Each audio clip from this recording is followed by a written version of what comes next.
to get back.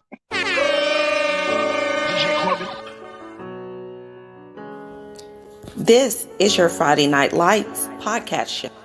Yo, checking in one time for your mind. Stay tuned for your Friday Night Lights every Monday, Wednesday night. This is your Friday Night Lights podcast show. I have to go see a man about a minute. And you better not lose. What's going on, gentlemen? Fellas, What's happening, good peoples? What's happening, good peoples? Nothing much. Football Friday is upon us tomorrow. Man, it's about to be another crazy weekend in high school football. Yes, sir. For real. Yes. What's going on, people? What's good, sis? Can't Yeah. complain. We ain't on the page tonight, just. Oh, we're not on in the group. Oh, No, we on Can't a regular page. We're on a regular page. We on Twitter and we on YouTube. okay. I'll be back, guys. All right.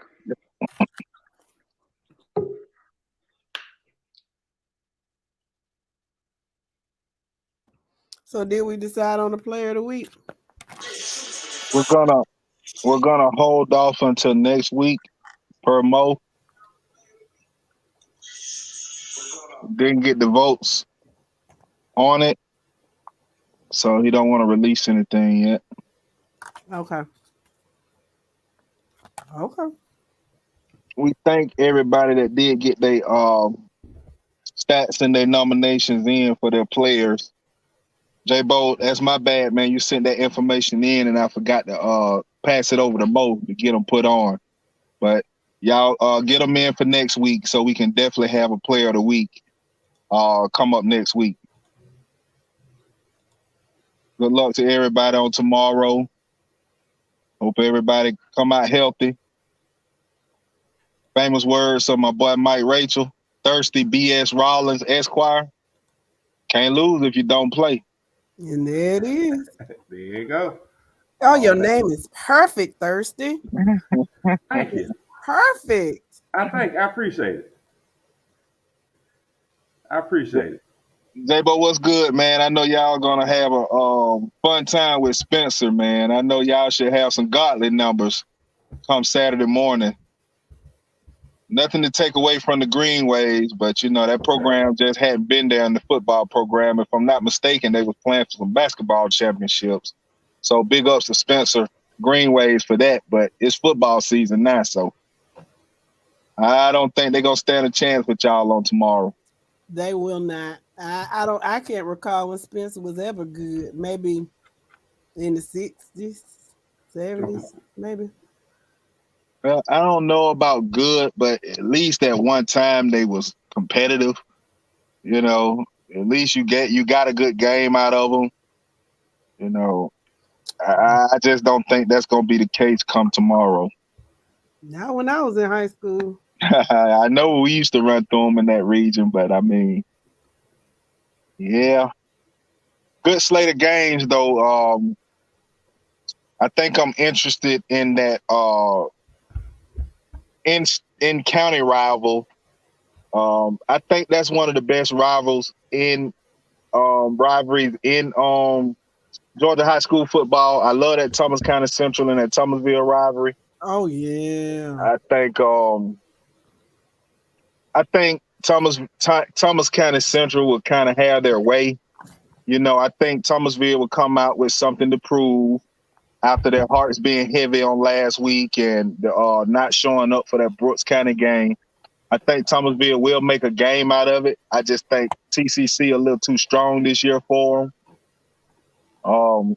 I'm really interested in that Perry-Hoko game because I think Hoko is getting a lot of hype off of their scrimmage game and their first game against Sumter.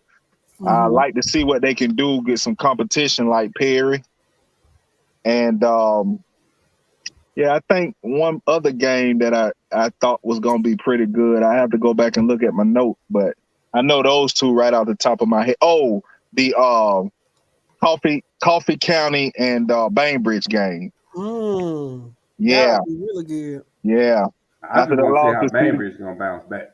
Yeah, that's what I was gonna say Thursday. When you think about you all coming down, them having to pick up that game after a cancellation, and y'all come down and kind of give it to them. I think Bainbridge gonna come out strong, but Coffee in spring and preseason and their first game, Coffee looked pretty good. So I think that's gonna be a very, very interesting game. Yeah.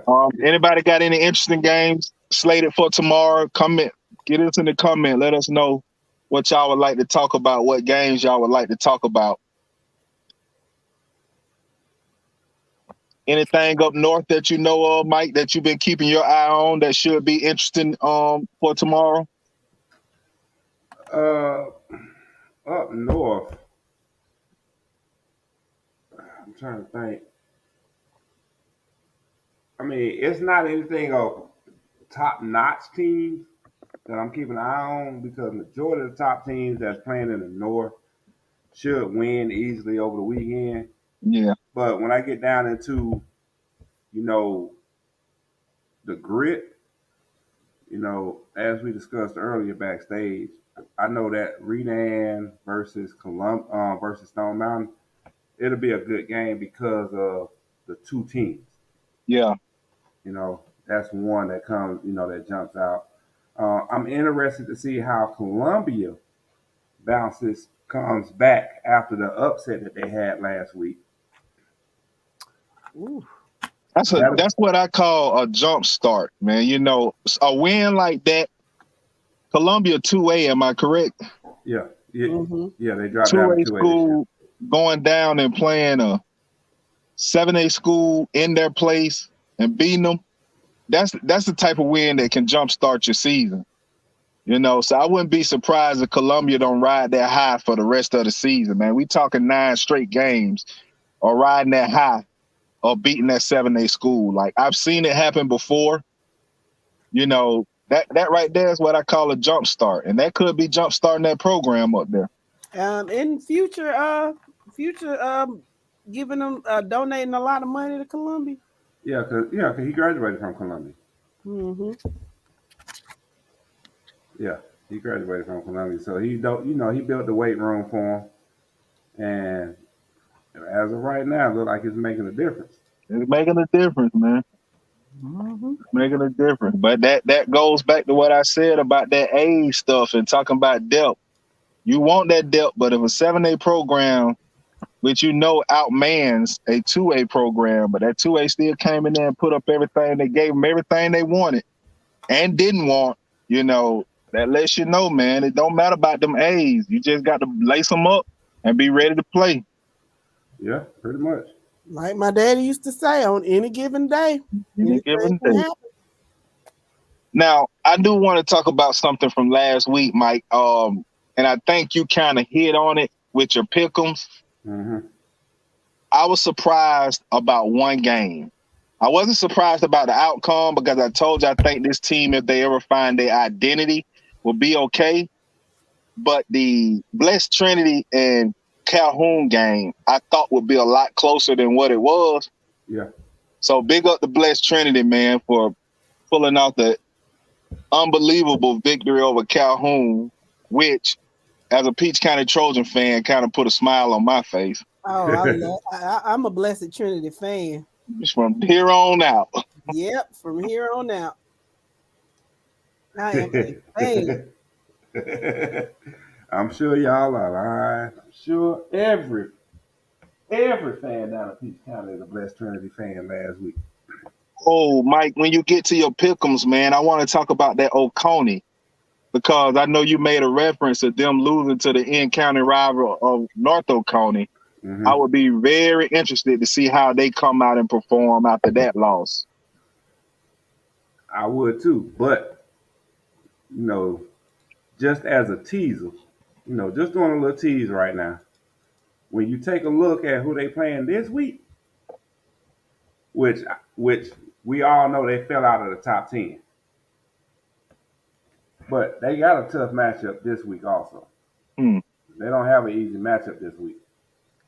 That's the thing about it. So who are they playing?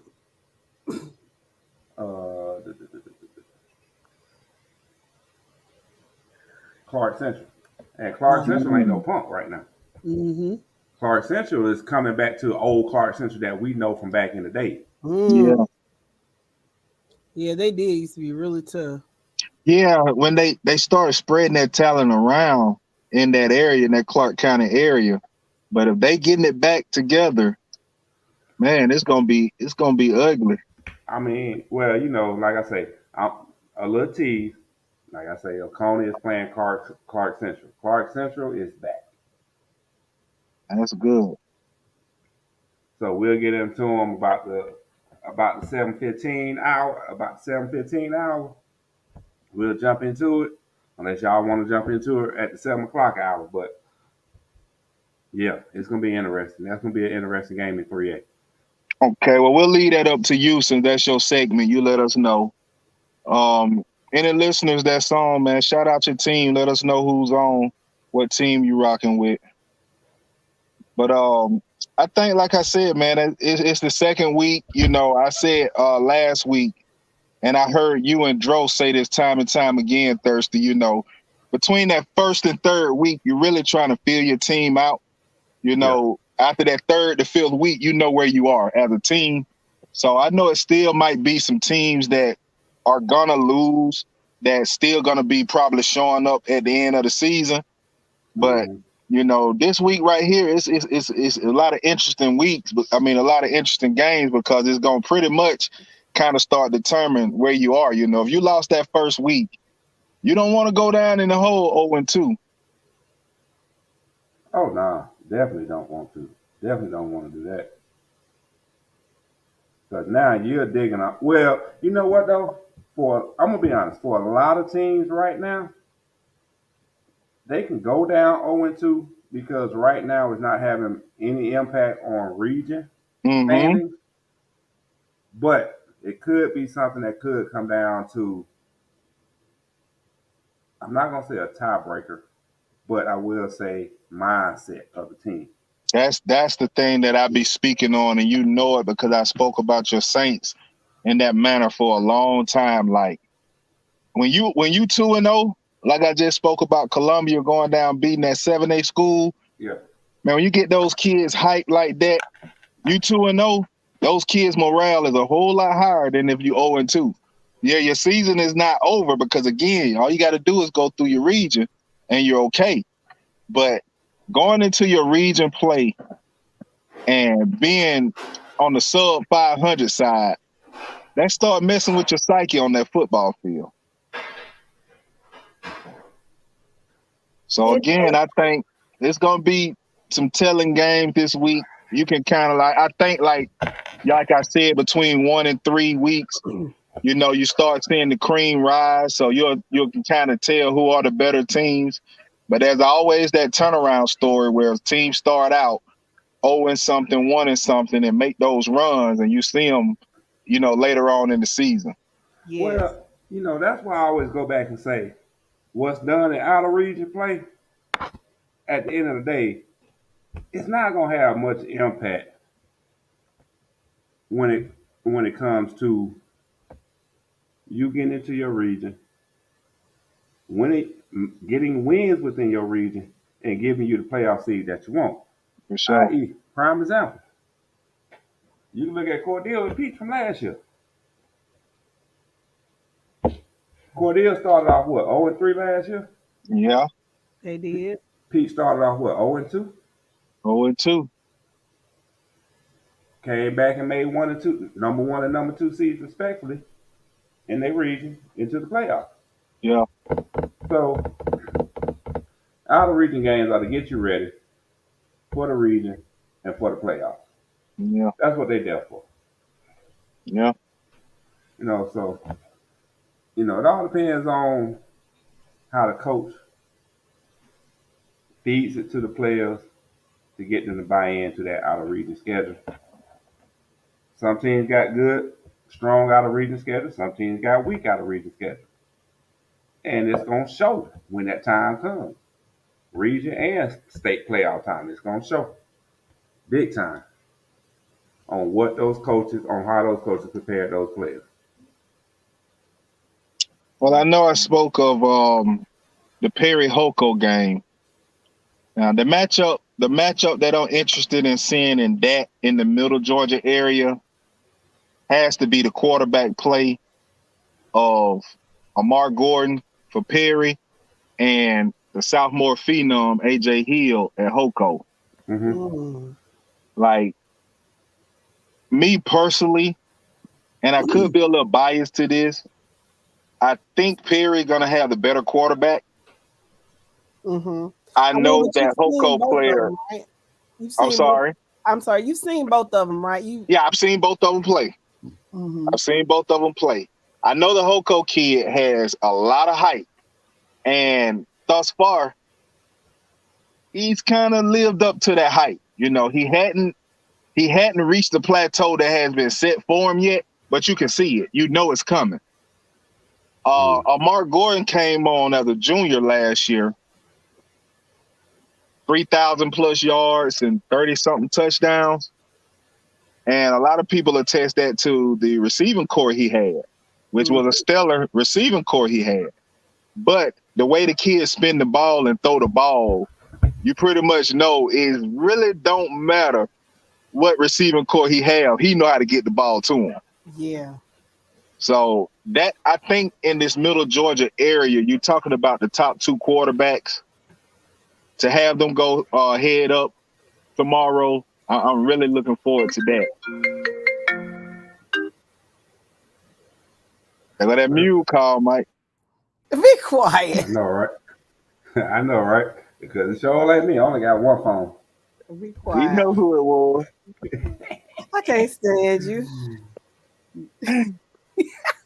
Hey, Danny, what's going on, man? Hey, Danny. What you know good? Yeah. All right. So, yeah. I'm gonna go ahead. I'm gonna go ahead and run it at. I'm gonna go ahead and run it at 7 o'clock, man. Okay. I'm We gonna have run it at Mike. 7 o'clock. So We have Mike picks coming up at 7 o'clock. Elmo, what's going on, man?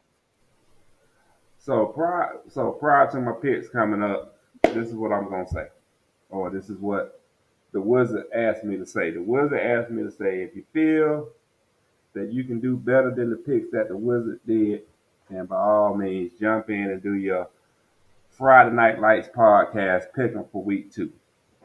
You got 10 games on there and a tie break. If you feel you know high school football better than the wizard, let's go ahead and show it. Because the wizard and his magic 8 ball, I don't think they can be beat. The Wizard didn't do too bad last week. We're going to see, because I definitely got me some picks in against the Wizard, and I think I'm going to take him out. Okay, we're going to see. So how about, are we going to make this an end of the season kind of thing? I mean, as of right now, with the wizard asked me to create the weekly pick 'em, and I did. So I'm gonna tabulate them and run them throughout. I'm gonna tabulate and run them weekly. I'm gonna try and come up with a tabulation throughout, at the end of the year. The wizard definitely wants to do a playoff prediction bracket. So I told him we can make that happen. Let me figure out the logistics on that for him. Because he has, he got a lot of people at him trying to get predictions, especially with the NFL, college coming up. So he's kind of, occupied. So I'm trying to figure out how to do this playoff bracket thing when it comes around. But I think it'll be a good idea to see who comes better than the Wizard throughout the whole season. So yes, we're gonna have something at the end of the year to see who was better than the Wizard. Mm-hmm. Okay, so hey Elmo. Hey Robert, how are y'all doing this evening? Elmo, did you see those Dollar General Florida Gator tickets? Just asking for a friend. Girl, you so wrong for that. You so wrong for that. No, they so wrong for that. Oh man, that is hilarious. Right there. All right. Can y'all see my screen okay? Hey TA, what's going on? TA, what's good, man? Robert, what's going on?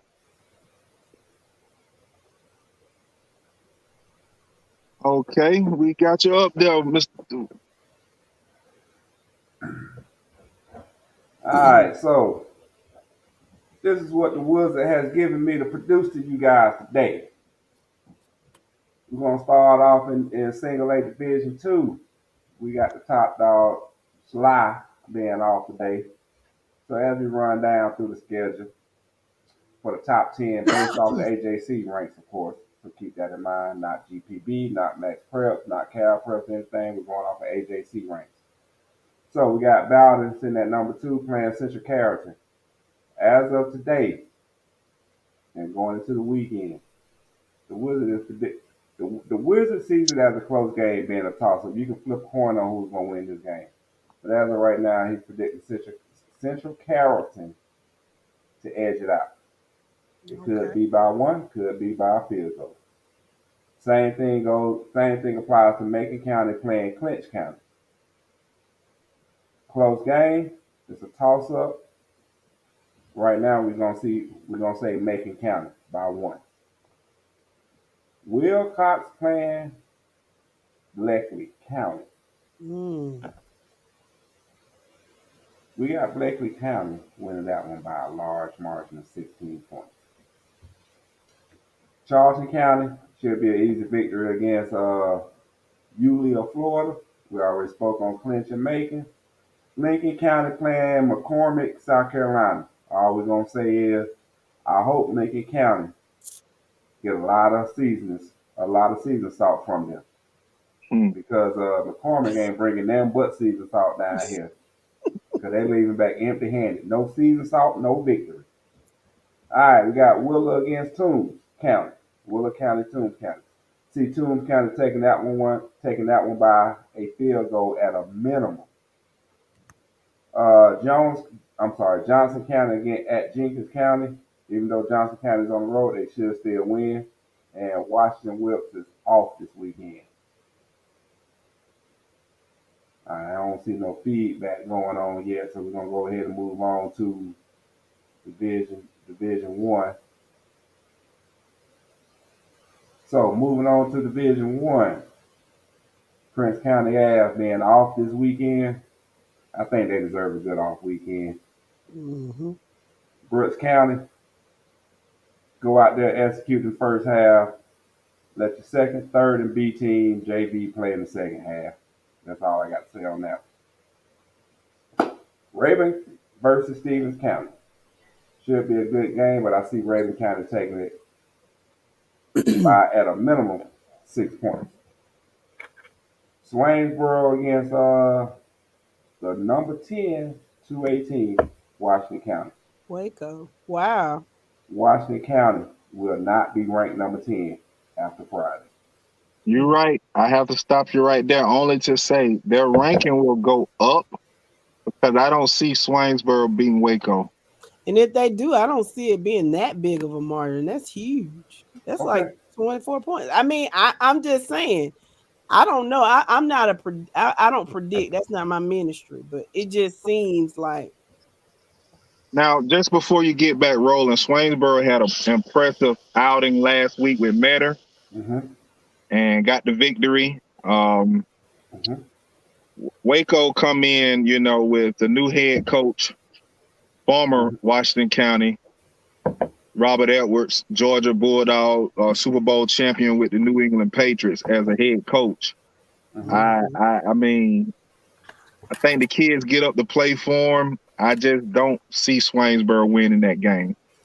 But you can continue on. That was just my input on that.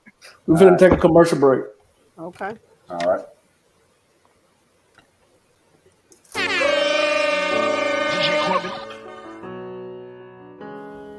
This is your Friday Night Lights podcast show. Yo, checking in one time for your mind. Stay tuned for your Friday Night Lights every Monday and Wednesday night. This is your Friday Night Lights podcast show.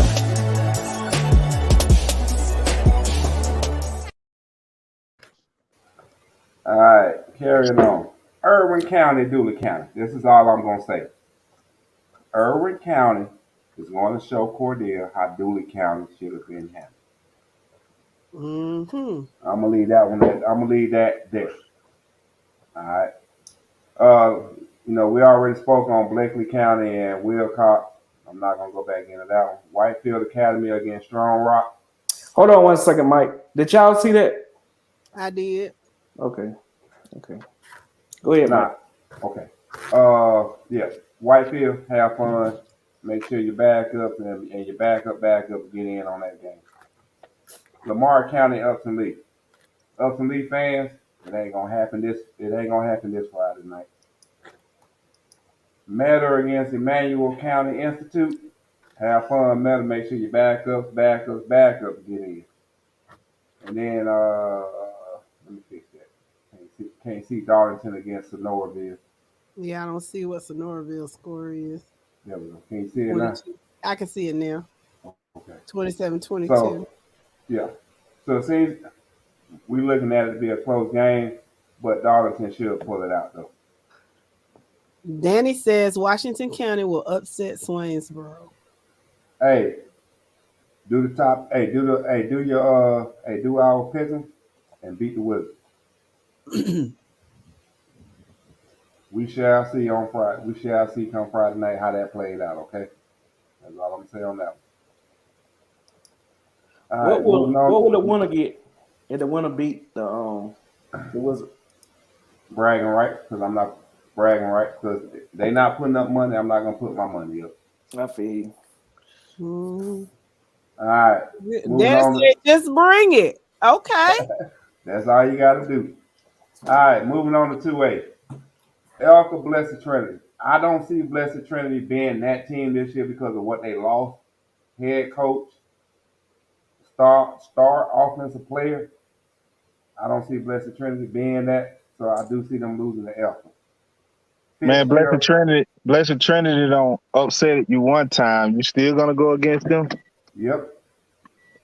Still going against them.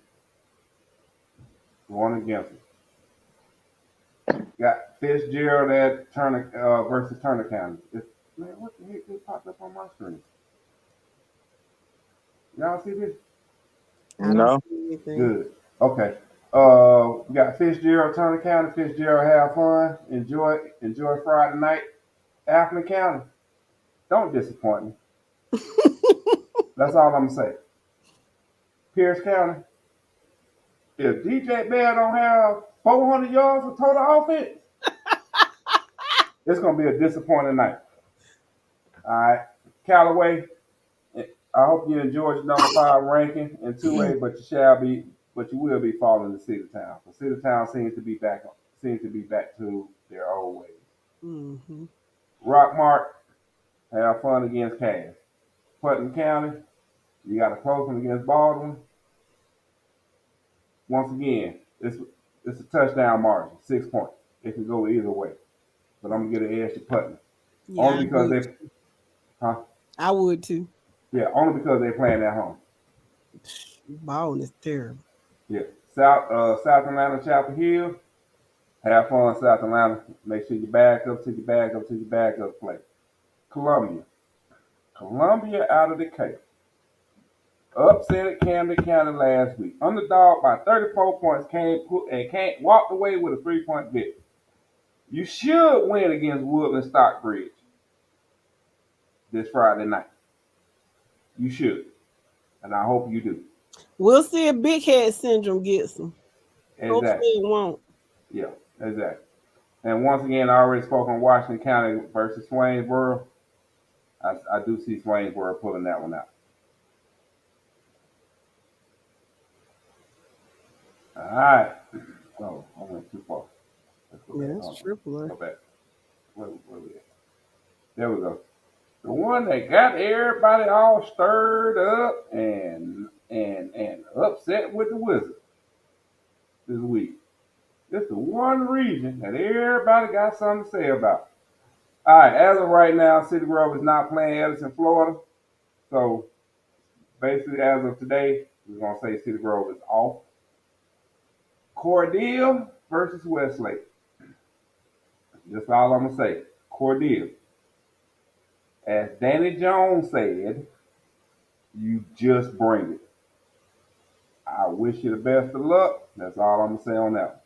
Please don't Now, embarrass South Georgia on national on statewide TV Please don't, because Westlake, not a joke. at all. That offensive line is huge and as advertised, good as advertised. Secondary is stocked. Mhm. Just go play Cordell. I'm sorry. Just go play Chris County football. He is a terrible influence. Yeah, he's a terrible influence on me My with bad. that Cordell. My bad. All right, Carver Columbus. I'm sorry, Carver Columbus at Spelson. Carver Columbus. Make sure you back until you back. Make sure your middle school get in on the game. Okay, give them some action. And you actually being generous. I know. wouldn't put 50 something. Yeah. It'll be a little more than that, but okay. Carver Atlanta against Riverdale. This was a hard one. I expect Carver Atlanta to win, but the Riverdale that I know is up and coming in 4A. It's going to be a closer game than 31-17.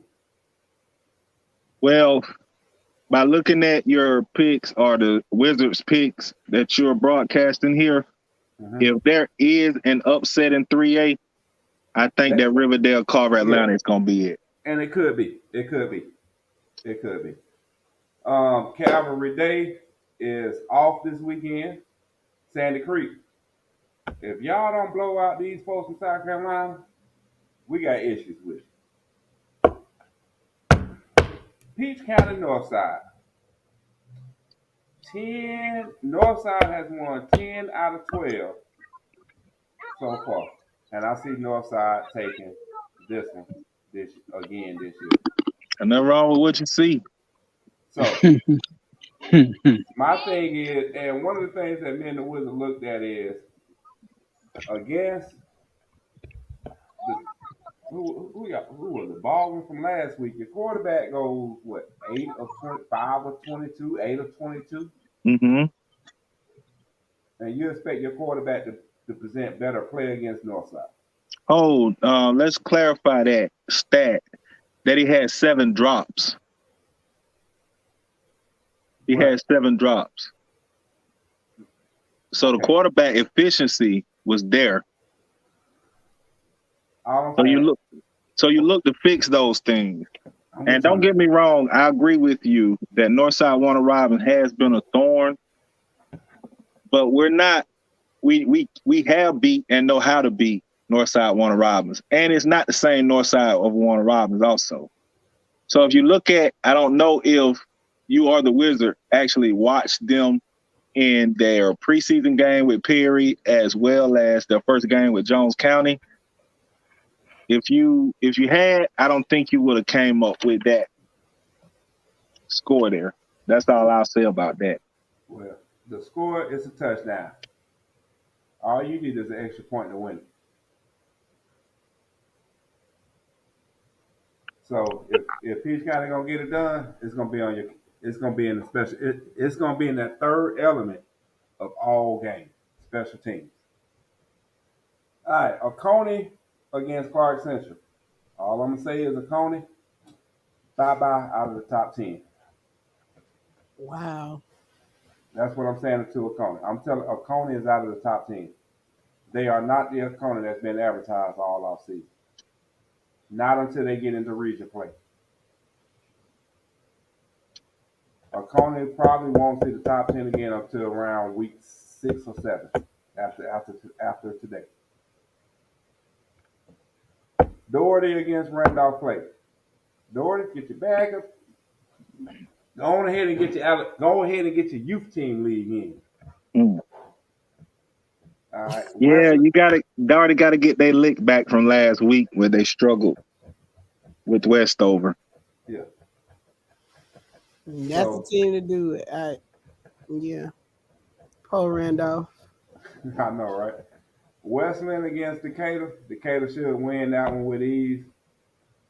Wow. So you telling me Westland just get in for the first week and get put right back out, huh? Yep. I do. I really do. because for the past 3 years, teams have been underestimating Decatur. Decatur's made the playoff for the past 3 years. They still got some talent over there on that field. I see them coming in and wrecking shop against Wesley. Did they move up this year? If I'm not mistaken, they're still in 4A. Okay. All right. That band got in trouble, I think, this week. What's going on, Chevy man? So, I just want to go. Don't sleep on the Wolves. No, What Wolves are we talking about, Chevy man? The Westland Wolves. Oh, okay. And Chevy man, I think you're watching from YouTube. Give us a shout out. Let us know where you're from and what you're representing, because I don't think we've had you on the show before. Well, real fast, I do have a. Oh, I can't do that. But hey, we got breaking news as of right now. Word has just come in from the coach at Cedar Grove that with it being last minute, they haven't been able to count a game for this weekend, Friday or Saturday. So it does look like Cedar Grove would not be playing on Saturday. Understood. Maybe early in the week they could find one, but just last minute like that, the way Miami Edison did them, I didn't think they would. Yeah. Very, very unprofessional. All right. Moving on to 4A. Like I said, Benedictine should beat Christopher Columbus from Florida with no problem. Norfolk Pony, you got a week deserve off. I already spoke about Cedartown against Callaway. Cedartown, have your way. Or shall I say Chubbtown, have your way. Perry against Houston. Perry should win this one. I don't see why they shouldn't and why they wouldn't. Whitewater Private School against Union Grove. Whitewater, have fun. Troup County against Hardaway. Troup, have fun. Stars Mill against Northgate. Have fun. Tristan Academy against. I'm just saying. I mean, ain't really no need to talk about it. Let's be honest. Stars Mill against Northgate. Yeah, Stars Mill should run away with that. Tristan. Chevy man says he just likes football. That's what's up, Chevy man. Trinity Christian against Fellowship Christian. Man, Fellowship. I gotta stop you right there. What you got? Trinity Christian won the state championship last year as private A, single A. Moved up to 4A this year. Fellowship has one of the top quarterbacks in the league and in the state. And they really, if I'm not mistaken, he's committed to Alabama. I might have to fact check that.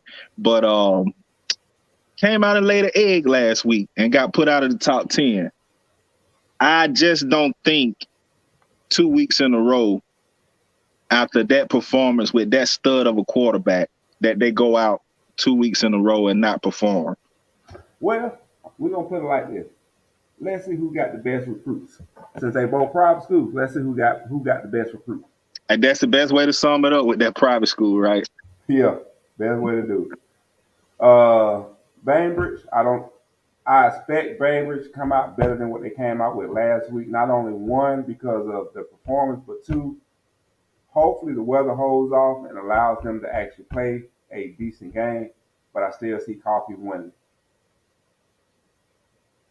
Real quick, Mike, just to address Chevy Man, and we thank you for your feedback, Chevy Man. Like and subscribe to the YouTube page. But you're absolutely right, man. On that recruiting, it changes the level of competition, man. We speak about that a lot on our show. You know, it makes a difference when you're able to get those quality kids and things like that. So I definitely agree with you on that. All right. Pace Academy, Westminster. Pace Academy should walk away with this victory. Even though they're playing in Westminster, Westminster is, I'm not going to say it's intimidating, but it's a fun place to play when you're on the side of Westminster. And if I'm not mistaken, they have a onesie also. No, Westminster?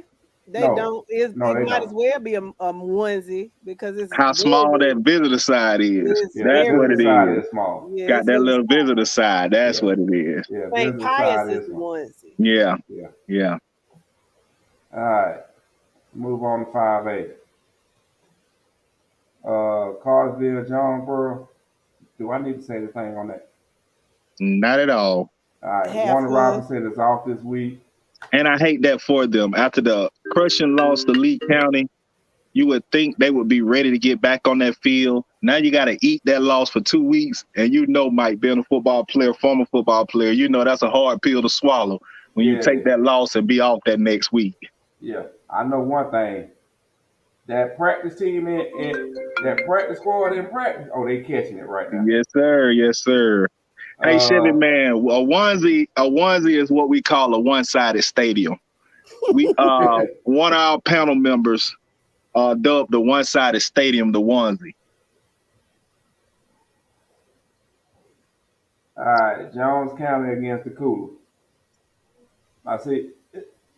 This is a coin flip. It's gonna be a good game to watch. Yeah, I like the Cula in that game. Yeah, the but Cula, I do. Yeah. I'm sorry. Go ahead, Mike. I won't interrupt you. No, I was just gonna say I do see the Cooler edging it out. It may not. I think the margin of victory is gonna be less than 3 points in this game, though. Yeah, and I don't think Jones will put up a performance like that with the Cula. The Cula has been strong the last couple of years. I think the Cula take it by double digits, 10 or better. Okay. So we both see the Cooler winning, though. Yes, definitely. All right. Once again, Coffee Bainbridge. I'm not gonna talk on it again. Creekside is off this week. Ware County should have fun against Richmond Hill. Calhoun should handle Gardendale from Alabama. Once again, Clark Central Coney. Clark Central should handle Coney, as spoken on earlier. Cambridge, Denmark.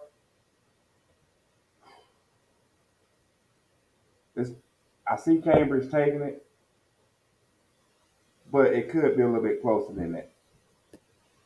Kell Altoona. This game right here is it's going to be one of the best games of the weekend in the state of Georgia. Altoona is not getting respect. Is not getting the respect that they deserve as of right early in the season. But I think after this week, beating a Kell team that was put on display doing Corky Kell, they will get their respect after beating Kell. I'm gonna leave it at that. Speaking on that game, I think that may be the best game of the week in 5A. I know what Alatoona has brought to the table in previous years. I don't think they are as strong as they used to be, but Kell has shown to be a pretty strong team here recently and up and coming. I think Kell pulled an upset, and I think it's going to be a real hard-fought, close game, but I think Kell pull it off. Well, hey, beat the Wizard. Go do your pick'ems and beat You the know Wizard. I already got mine in, so let the Wizard know I'm coming for him. Guys, Danny Jones says Calhoun will be upset in this game. I'm interested in knowing what his rationale behind that is. Calhoun. Yeah, let us know, Danny, because I don't know much about that team out of Alabama that they will be playing Gardendale. I would like to do some research on them. If I would have gotten onto it early this week, I'm pretty sure Thirsty and the Wizard probably have, but I just don't know much about that. So, let us know if you're being biased to it as a Peach County fan, or do you really know something about them to say they will be upset? Exactly. I mean, me honestly, I'm just gonna say, knowing where that statement is coming from, I understand. I know he doesn't like Calhoun, and I'm gonna leave it at that. All righty. All right, moving on. 6A. 6A. Yeah. All right. Langston Hughes should have a good time and have fun against Lakeisha. Lee County should easily handle Hateville Charter. Wrong. Go ahead and put your You ate it up youth league in against Latonia. I'm being real. I'm being honest. Roswell should easily handle Centennial. Woodward Academy should handle McCallie from Tennessee with no problem. We already spoke about Blessed Trinity and Elka. I see Blessed Trinity. Oh, 1 second, Mike. Let me take a pause to acknowledge Mr. Antoine Hill. Thanks for listening to us tonight. Antoine is the father of the quarterback for Hoko, AJ Hill, where he spoke of Hoko getting the win over Perry. Before you came on, Antoine, I kind of dubbed that as the game of the week in that 4A region. 4A classification, as well as y'all being 6A. I think that's going to be a good matchup because of the quarterback play, Amar Gordon, as well as AJ. So that's a game we'll definitely be looking out for. Appreciate you for chiming in. All right. Appreciate you. Gainesville should be losing to Mountain View. Like I say, it's a close game, but we are predicting Mountain View to pull it out by at least, within 3 points. They should pull it out, no problem on that one. Marist against Pike Road, Alabama. Marist should bounce back from last week's loss. South Pauls and Carrollton. Man, we can flip a coin on this one. We wanted to make this go 22-21 so badly, but we gave South Pauls a field goal advantage. But it can still go either way. Is South Paulding the home team? Yes, they are. Yes. Okay. South Paulding has come up this year at least. They have had a couple of good guys come through there. But Carrollton jumped into the 7A ranking with a strong performance last week. I think I disagree with you and the Wizard on that, Mike. But good luck to you on that pick, man. That's all I can say. No problem. Like I say, do your weekly picking, beat the Wizard. Douglas County should easily handle Mays, even though Mays is coming off a high from last week's win. Douglas County should handle Mays. All right, moving on to 7A. Buford, have fun. Get your 6 and up youth league in against North Carolina. Same thing with Grayson. Just keep in mind, Grayson is playing Eagles Landing High School, not Eagles Landing Christian Academy. One question. Yes. Who in the HE double hockey stick scheduled that game? I don't know. I don't know. There got to be some money involved in it for that game to be played at Grayson. That's all I can say on that. Same thing with Colquitt County against Stockbridge. Wow. Why would you do that to yourself? Wow. Somebody knows somebody. North Cobb is off this weekend. Mill Creek should handle North Cross with no problem. We got Collins Hills off. Now, these bottom games should be some good ones. Brookwood against Walton. I do see Brookwood handling Walton with no problem. Wow. That's a good matchup, though. Early. Yeah. But I don't know if you guys saw Corky Kell and what was put on display in the Corky Kell games from last week between, with those two teams. And I didn't watch it or go back and watch it. It's just when you have that Cobb County, Gwinnett County rivalry, Mike, being up there in that DeKalb County area, I know you're familiar with it. Like, man, those games are always tough. It ain't the fact that you took Brookwood. It's just the margin of victory that kind of got me shook. That Cobb County, Gwinnett County rivalry be a little tougher than that.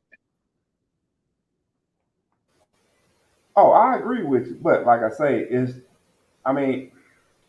my biggest thing is, and the Wizard thing is, with what we saw over the weekend in the Corky Kell, Brookwood got better athletes on the field than Walton. Understood. All right, and that's what we was looking at out off of what both teams put on display in the Corky Kell. That weighed a lot into our decision. Carrollton and South Paulding, I already spoke on that. Westlake versus Cordele, I already spoke on that. Cordele, just bring it. Don't embarrass Fred. That's all I ask of you. So, once again, if you feel that you could do better than the Wizards, by all means, go do your week 2 pickings and beat the Get your Wizards. sheets in. Get your sheets in. You got until 6 o'clock Friday to get your sheets done. 6 o'clock Friday, sheets will be taken down. No more entries will be allowed. Good stuff, Thirsty. Great stuff, Thirsty. All right, I'm gonna step away for a hot second. Beat the Wizards so you can so we can shut them up. Hey, Hey, Jessica, how you doing, Jessica? Hey, Elma. Hey, Wayne, how you doing, man? Hey, I enjoy y'all posters that y'all putting out. I love it, man. Keep bringing it to me. I want all the smoke. Wayne, I'm gonna come. Wayne, get what? I'm gonna come to you and put $200 in your hand, and that's the bet for Georgia and Florida. Hey man, we gonna leave that alone right now. We'll talk about that backstage, but just know my hand is out. That's all I'll say on that. I'm just letting you know. And then the type of man I'm here, cause we're gonna leave that alone. Like I said, we'll talk about that backstage. Yes, we'll talk about that backstage. To all your listeners, you heard the segment "Beat the Wizard." Get your sheets in. We're really looking forward to everybody participating, getting your picks in. We want to shut him up. He went, I think, about 80% last week, and he kind of got his chest poked out. So let's see if we can get these sheets in to beat him.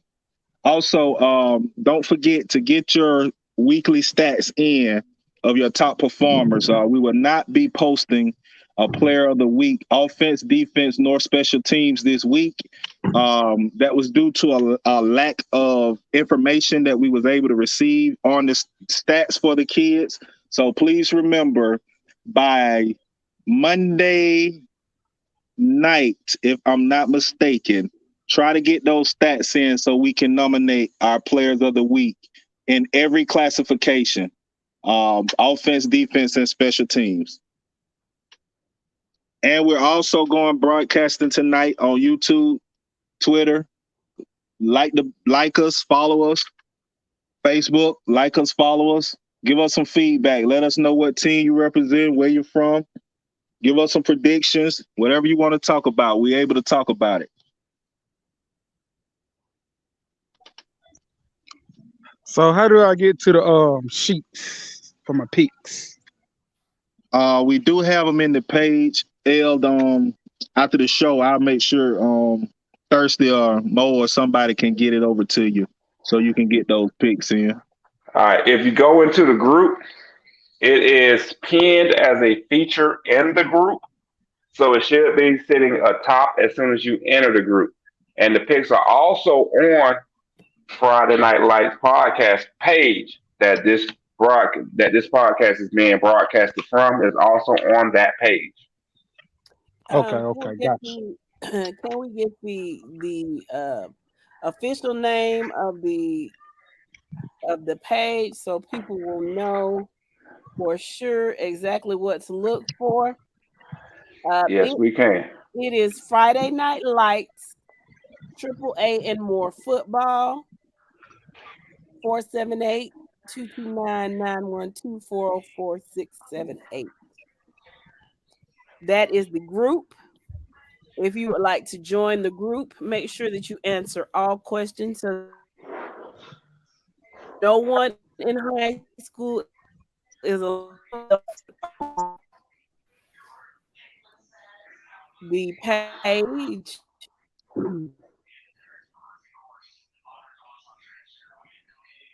Book. Uh-oh. You all right over there with the signal? R2D2? I think we lost my sister there, but I tell you what, I'm about to post the page. I'm about to post the page in the comments. I'm gonna post the page, the Twitter page, and the YouTube page in the comments. That way, if anybody wants to link up to it, they can. Just give me a hot second here so I can get to it. Please like and subscribe. Please like and subscribe. We bring this to you every Monday, Wednesdays, and Friday. Friday or after the game conversations. Please chime in. Let us know how your team did. Anything you want to talk about, what player performed, that type stuff. We will be on after every game on Friday nights as well. And also Saturday mornings. So if we don't get enough participation on Friday nights after the game, we'll bring it on that Saturday morning before Georgia play and get beat. And my road Yes, sir. ties. And my road Yes, sir. ties come on. So, that's how we do it. Monday, Wednesdays, Fridays, and some Saturdays. Stay tuned. All your power the lights on in your house is fueled by Georgia Power. But you heard about Georgia and Alabama. I saw a post that said, I am not about to argue with an Auburn and an Alabama fan that pays Georgia Power. So hey, it is what it is, dog. It is what it is. we're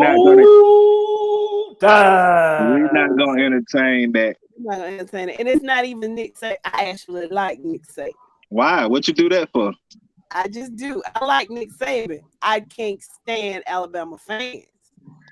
But Nick Saban is fine with me. I just think he's an amazing coach. I mean, to see what he did at LSU, now the NFL, he was terrible. But for considering what he did at LSU and Alabama, he's top notch. Or he knows how to hire the right people, one or the other, or both. Well, my thing is he like to throw rocks and hide his hands. That type person like that, I don't too much care for.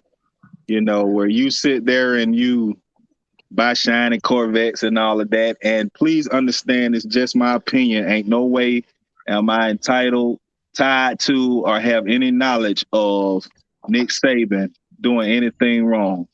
And I say that to say he does this stuff for his kids, and then Texas A&M come out, and now you want to start crying. So, boo Nick Saban. He was wrong for that, but I mean, overall, he's fine. I think that I'll give him a pass on that, because that's simply, I can't say it how I want to say it, but that's just of raising its ugly head.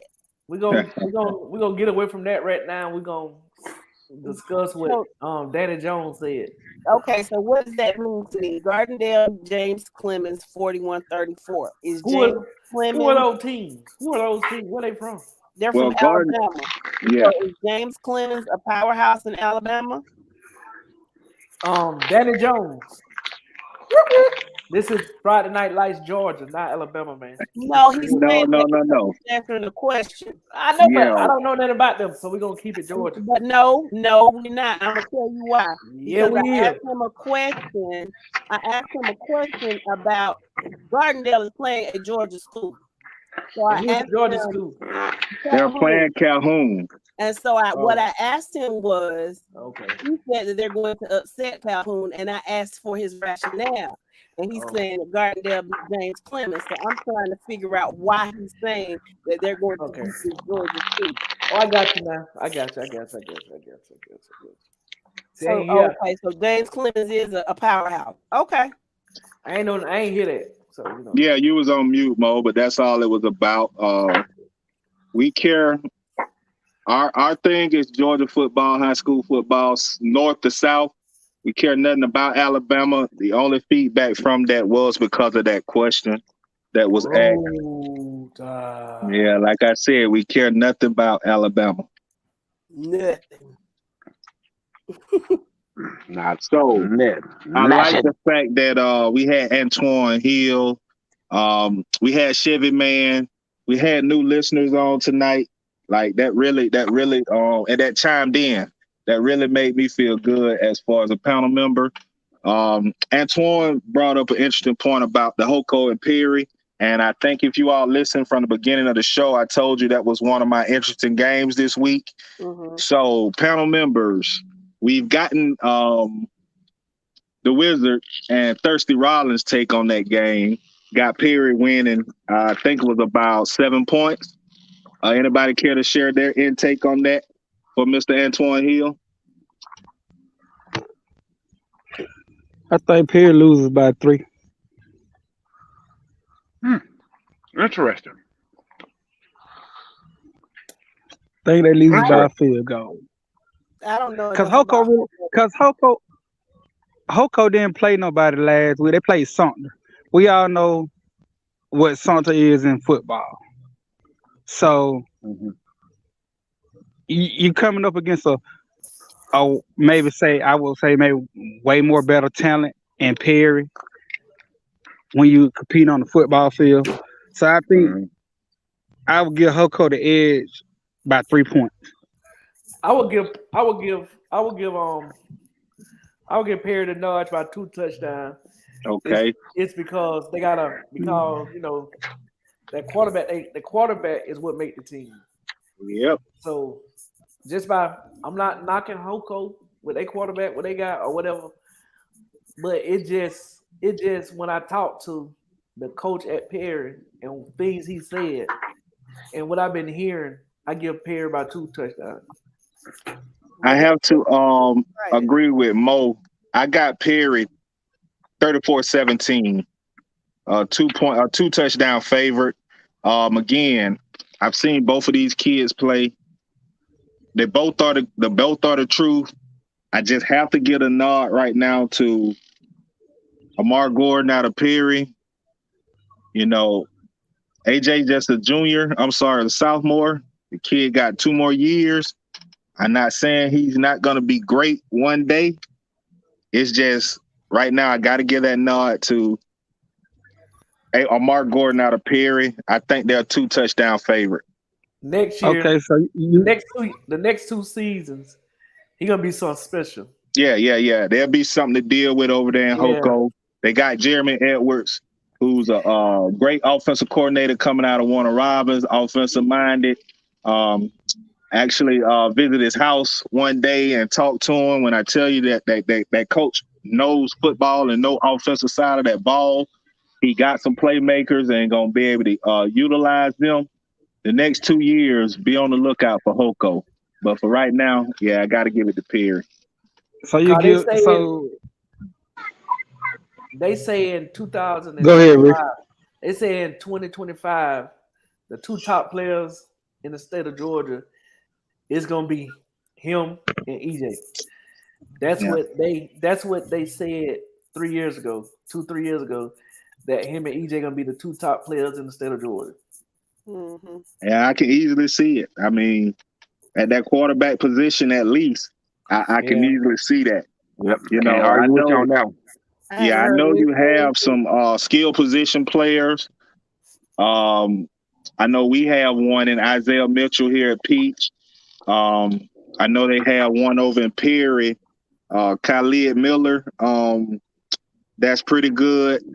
You know, when you talk about the best player, I can't just dub either one of them as that, but I know it's the top 2 quarterbacks coming out of that classification mode. You're absolutely right. It should be EJ Colson and AJ Hill. The only thing I want to see from EJ Colson is I need to see him hit. I want him to hit a growth spurt so bad. If that boy can hit a growth spurt and get to 6'1", he gonna be dead. Yeah. He's got time. I thought he was already 6'1". They look like to me about 5'10", me personally. Okay. I think they be giving him 6 feet. Honestly, because my son, like when we played the little basketball thing in Atlanta, EJ, he's about like Wayne said, he's probably about 5'10", 5'10" and a half, somewhere right there, because I was standing beside and I know I'm like 6'2", and my son about 6'2", 6'3", somewhere in that frame. So EJ, he's not a cool 6 feet at all. He's probably about 5'10" and a half. Well, he's got time to grow. Yeah, he definitely got that. Yeah, I just want EJ, but EJ hit that growth spurt. Now, with that being said, I'm not trying to brag or boast. I'm just talking what I know. I do see and I'm saying that for a reason. And as I make my statement, you'll understand why. I do see them 2 being the top quarterbacks in the class of 2025. But as the best player,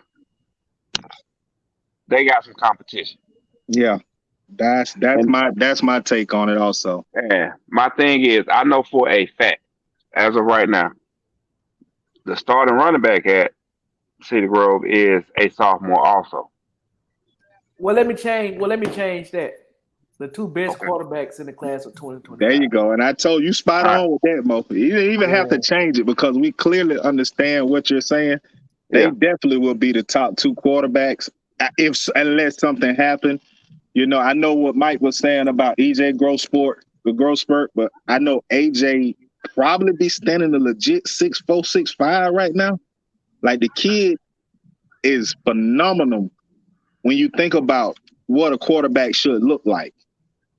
If he get a little weight on him, which I know that will come, his father and people like that will get him going.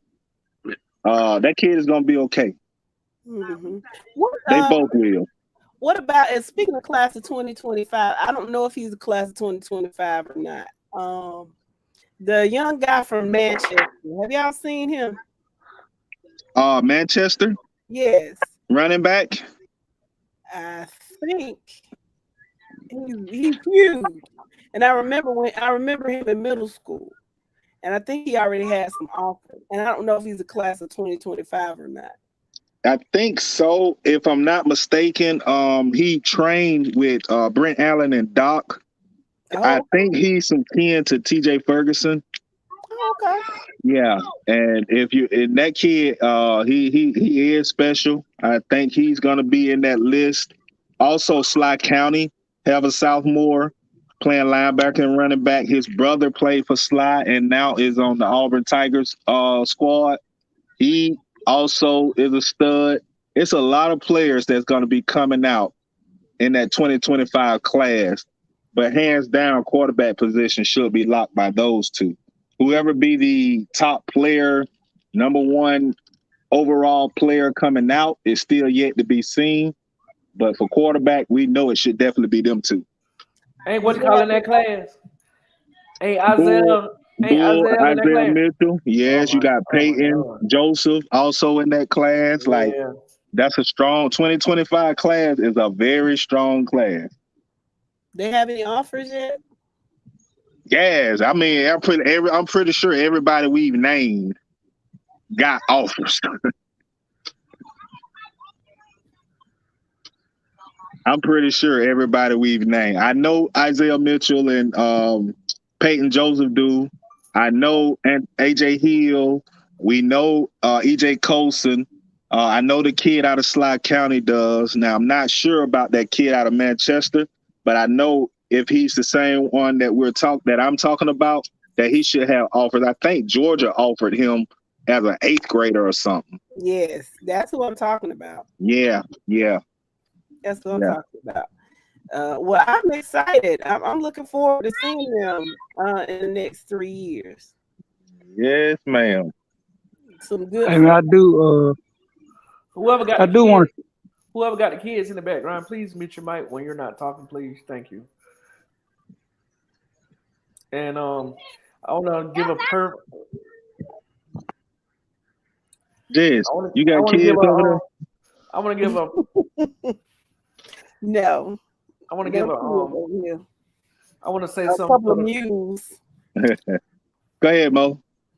I want to put this out there for the ones that watch it on Twitter. If you're a football player and you want to talk to the panel, we give you an opportunity that you can come on Thursdays, but you just gotta inbox us on Twitter and let us know, and we'll make it happen. All right, all you players, get at us.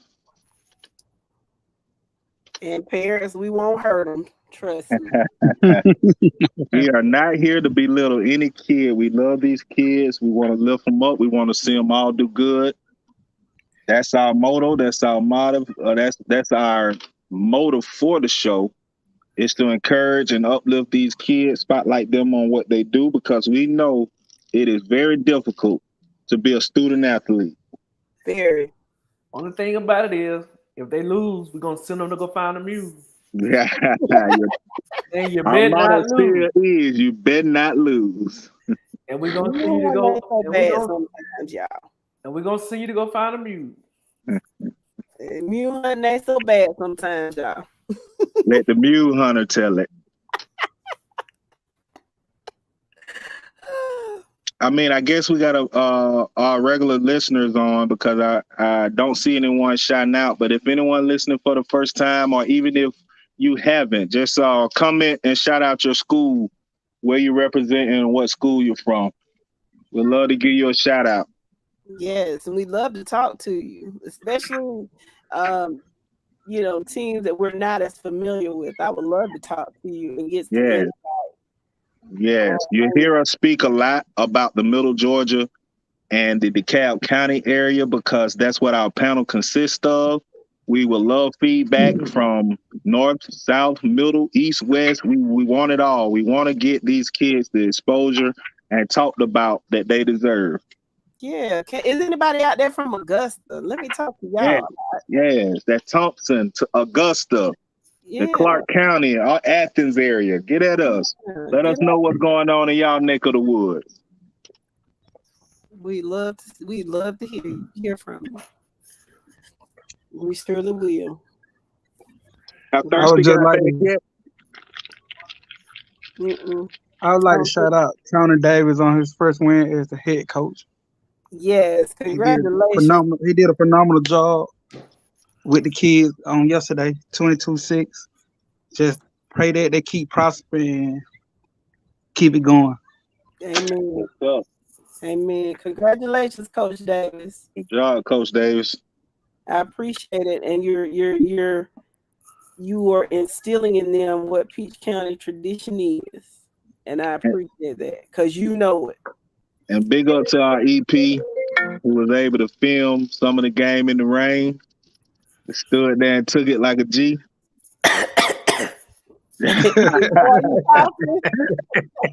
I'll go to cover now. Don't go to cover now.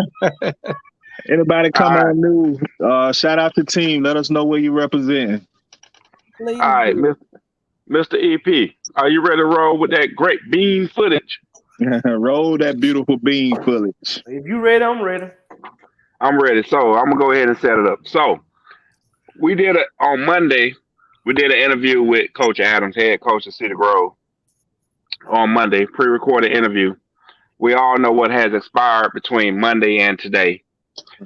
Yes, Cedar Grove has lost a game this past weekend against Edison and Miami, but eliminate from the equation and pretend that game is still on as coach, or shall I say, as we, the panel, conduct the interview with Coach Adams of Cedar Grove High School. Thirsty, before you start that, man, we just gonna ignore the fact that you got that AOL dial-up going on in your background, man. Oh, I do? Oh, I'm outside, man. Let me get off I'm gonna get off my Wi-Fi while the interview is running. I'm gonna give a special shout out to Mr. Robert Talent on his grandson D2. He's a beast. Be on the lookout. He's in the 8th grade. In the next 4 years, he will be a beast on the Peach County Trojan defense or whatever. He is a freak of nature. Good job, Mr. Robert. Good job. I mean, the defense so stout till Jones County had to put one of their linemen on back there in the backfield. The ball about 6'1". He was he looked like a big old lineman, and they tried to run him through the middle. They hit him in the mouth. Get what? He tapped out. He didn't want to run no more. Good job. Good job. All right, Mr. EP, you got that beautiful bean footage to roll? Because I'm not on the computer right now. Okay, hold on. Let me get it going. All right. Hold on. So again, I repeat, this interview was recorded on Monday prior to the events of today. So please keep that in mind as you listen to the interview and the questions asked.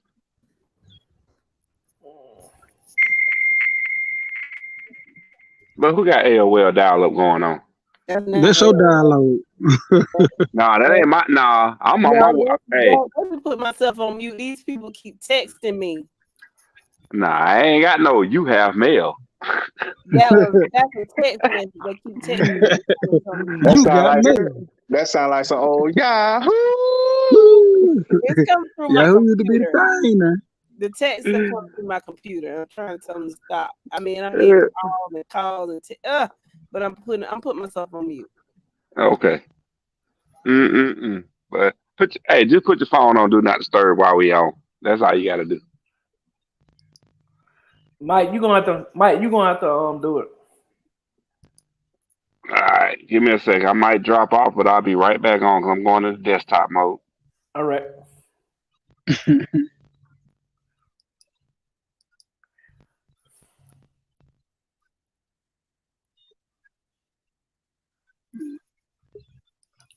And while we waiting to get that, man, big ups to Coach John Adams and the Cedar Grove Saints, man. He don't mind coming on and talking to us every time we reach out to him. So big up to Coach John Adams. I should be coming along shortly with that interview that was pre-recorded on Monday. Exactly. Good guy. Good guy. Don't mind showing up for the show. Be very insightful of what's going on over there in Cedar Grove land. We love to have Coach Adams on.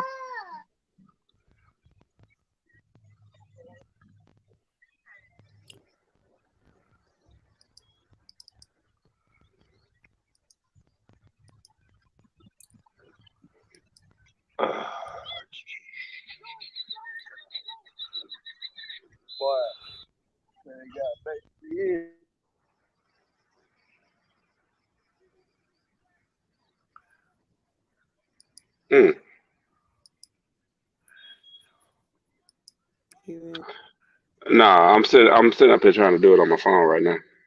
Yeah. Okay. So bear with me. Embed and share. Share. Nope.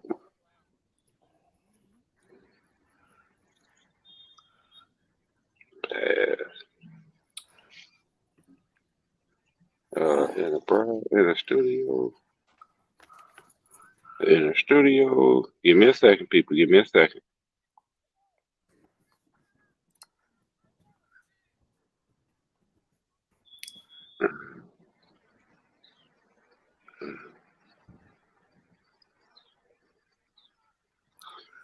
All right. So it's going to take me a second to download this.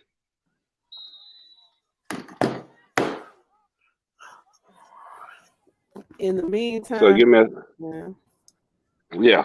Go ahead. Give me a second to download it.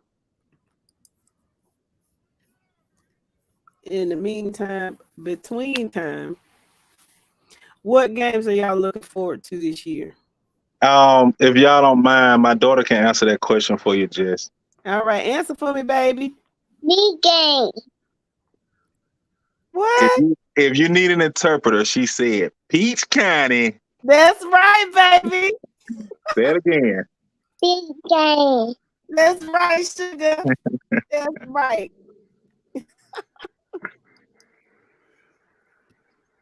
All the games I'm looking forward to. Never mind.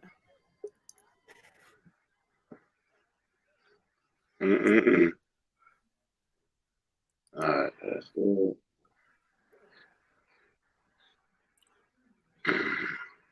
So who does the middle school play next week? Oh, they off next week. They got a game the week after. They go on to Pipe County. Oh, okay. How many games do they have? 6? Yeah, 7. 7. Okay.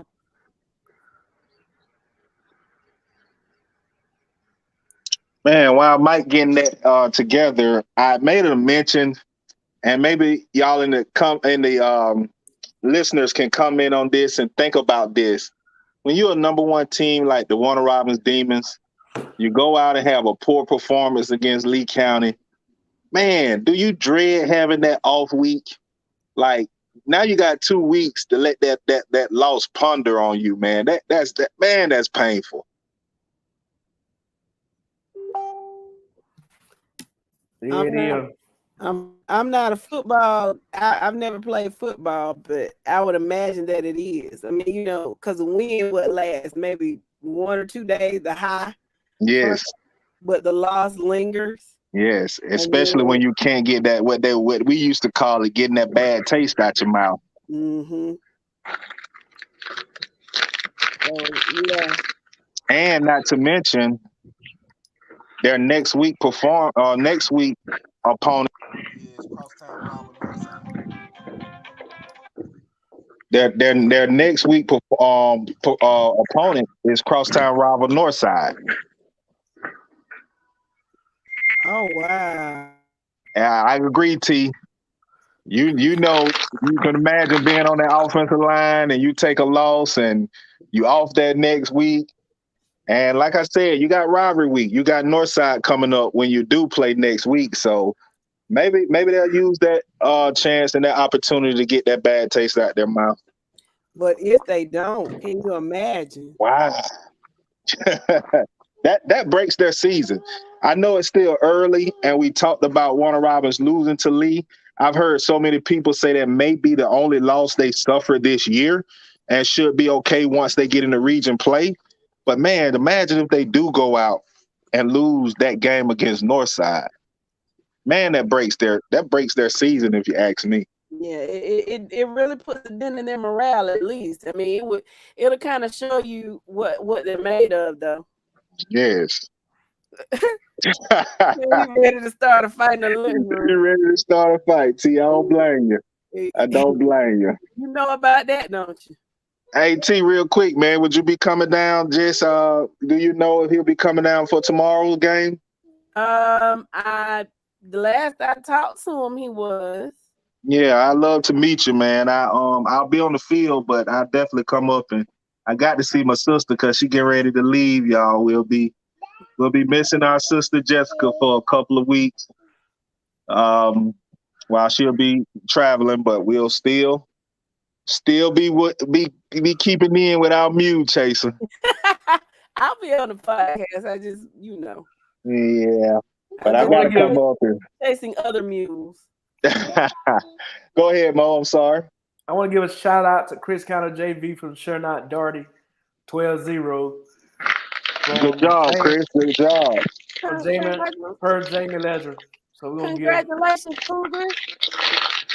Hey, and that's big. That's big when you start thinking about the fact that they are in the same region right now. Mm-hmm. So you that gives you an insight of what you got to come up for the next 4 years. When your middle school can handle your region opponents, when you get into that high school, you got that mentality. We used to beat up on them in middle school, so you should still be able to do it on the varsity level. So big ups, Chris County. Big ups, and they're right next to each other, very close. There's not much difference between Albany and Cordell.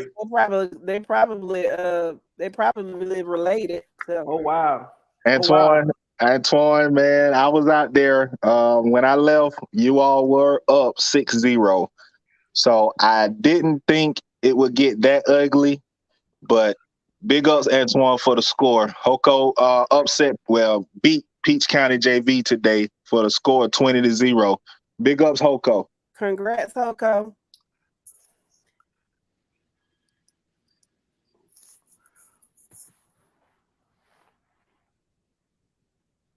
I know, like I said, man, if anybody know Coach Edwards, that's a guy that knows football and the offensive side of the ball. I'm pretty sure he's implementing the offense over there that's going to be hard to stop with the weapons that Hoko do have. Like I said, I don't think they beat Perry tomorrow, but you better be on the lookout for Houston County football in the next couple of years. I believe that. And it's proven with a 20-0 victory over Peach County Trojans. All right, Friday Night Lights. We would like to thank and like to welcome back Coach John Adams, head coach of the defending 3A state champion Cedar Grove Saints. Coach, how you doing today? Doing well, man. Trying to prepare for another week of football. Just happy football's in right now. I hear you on that one. We all are happy about that. So a quick question for you. How was your trip and experience down to Bainbridge on this past Friday night? Long trip, man. A 4-hour trip. We end up stopping and making and eating at Carrabba's. All right, Friday Night Lights. We would like to thank and like to welcome back Coach John Adams, head coach of the defending 3A state champion Cedar Grove Saints. Coach, how you doing today? Doing well, man. Trying to prepare for another week of football. Just happy football's in right now. I hear you on that one. We all are happy about that. So, a quick question for you. How was your trip and experience down to Bainbridge on this past Friday night? Long trip, man. A 4-hour trip. We end up stopping and making and eating at Carrabba's. But a decent trip. Not too much traffic. A little bit of rain. I thought Bainbridge did a good job as far as hosting us. We kind of ran into some bad weather, so I think we finished halftime maybe at 11:30. So started the second half around that time, and then finished up about 12:30. It was a point probably around 11 o'clock to 11:30 where we kind of talked about, if this thing don't stop, thundering and lightning, we was gonna hang it up, because we had a long trip.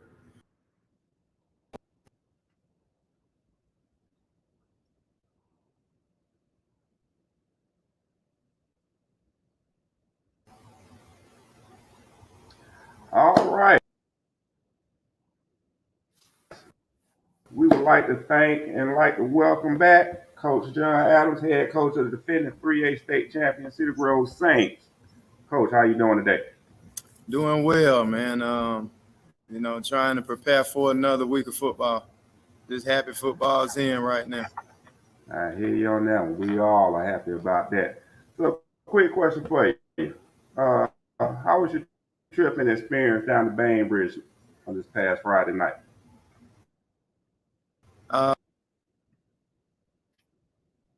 Took us about 12:30. It was a point probably around 11 o'clock to 11:30 where we kind of talked about, if this thing don't stop, thundering and lightning, we was gonna hang it up, because we had a long trip.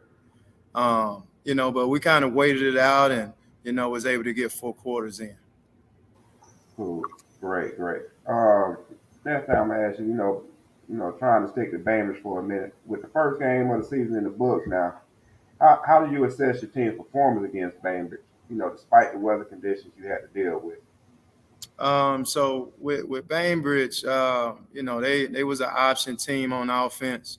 So it was a real good opponent, real tough team, real good program, won a state championship a few years ago, either made the semis or quarterfinals last year. So I thought it was a real good opponent. I thought they challenged us. Overall, I thought it was a real good experience, a real good way to start the season. I thought we did well. We had to play fundamentally sound football. Like I said, they're an option team. So we had to play assignment football. And sometimes, you need those type of games in order to kind of see, besides the physical aspect of your team, if they can think the game, if they can do their job. So I thought they did well. We came out a little flat, ended up having a fumble at the beginning of the game, gave up a touchdown, 30 yards in. So we had to kind of fight back, and I thought we did really well later on in the second quarter.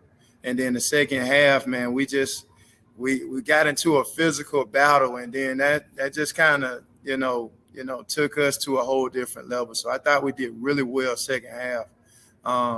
They ended up scoring, late in the fourth quarter, but I thought our defense handled themselves pretty well, and I thought we was explosive on offense that second half. Coach, I wish we could have seen it, which I'm gonna come back to that later. But that's good to hear. So we're gonna move forward to this upcoming Saturday game you got against Edison Miami. I know for us here at Friday Night Lights, we haven't been able to find film of Edison Miami. But from the film that you've seen or watched, can you provide us a preview of what you and your staff are seeing and preparing for Miami Edison?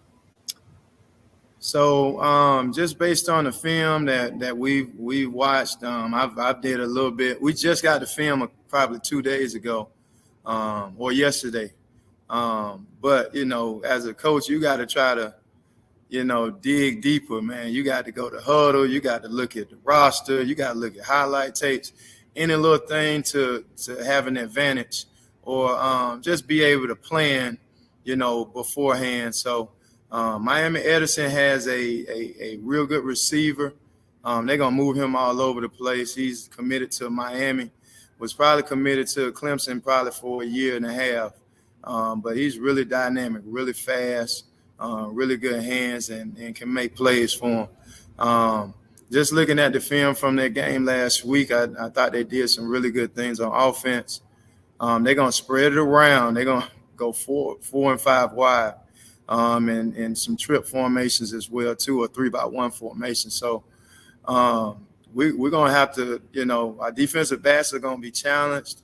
Our defensive line is going to have to rush the passer, rush the quarterback, and we're just going to have to play Cedar Grove football. We also going to have to put up some points. In previous games, they've been known to score a lot of points, so our offense is going to have to match that. So, you know, we're going to have to play really good offense and defense, and definitely special teams. I thought we did really good on special teams versus Bainbridge. Created a turnover on kickoff, and our punter and field goal kicker, he did really well. We had our first points Bainbridge game was a field goal. So, you know, I think if we stick to the script, you know, fire off on all 3 phases of the game, we're gonna be pretty good. All right, so, well, you know, I'm definitely gonna go out in left field with this. Mm-hmm. Hey, you think Uncle Luke is gonna produce a good halftime show for the fans? Don't worry, you ain't got to answer that one, Coach. Don't answer that one. Gotcha. Hey, don't answer that one. But speaking of Miami, but you know, back to the Edison Miami team.